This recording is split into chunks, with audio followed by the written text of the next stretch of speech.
Let me show you a sugar-free shortbread cookie recipe that's only got 3 ingredients and actually doesn't have any sugar in it but is still delicious.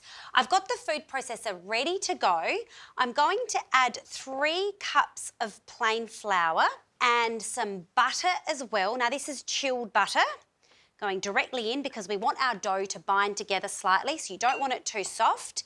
And I'm also going to use a caster sugar replacement, which is a 1-for-1 replacement for caster sugar.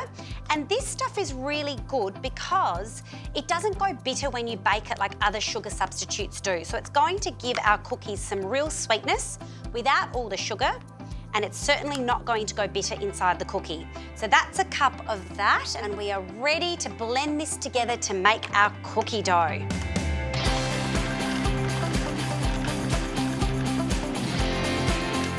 Excellent, so that takes a little bit of time to come together, but look at this, we've got a dough ready to go, and that baking blend has dissolved through the dough, so it works really well for something like this.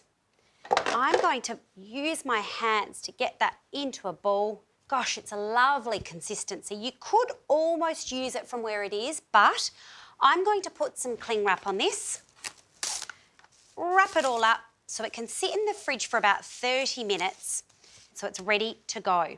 I've already got one that's done, and by sitting in the fridge, it just becomes slightly firmer and easier to work with because we want to cut some cookies from this. Gosh, the dough actually smells wonderful.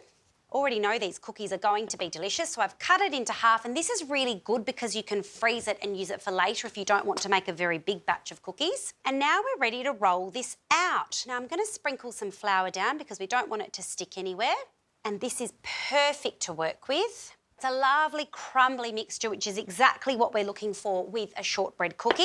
And I'm just using the rolling pin to get it to about 1 centimetre thickness. And let's start making some cookies. I've got my cookie cutter here. And all I'm going to do is gently press. Look at that. Isn't this incredibly easy and such a great way to get kids in the kitchen doing something that doesn't involve a screen? And I bet they're going to love eating the cookies as well. Now that's going into the oven for about 10 to 12 minutes on 160 degrees, and then we can enjoy it with a cuppa.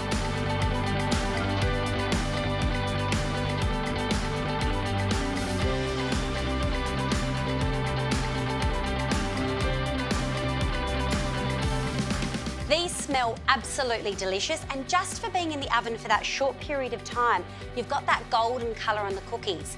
You might want to enjoy them now, and it's very tempting, but they will crumble in your hands, so you do need to wait for them to cool. But I reckon these are perfect with a cup of tea.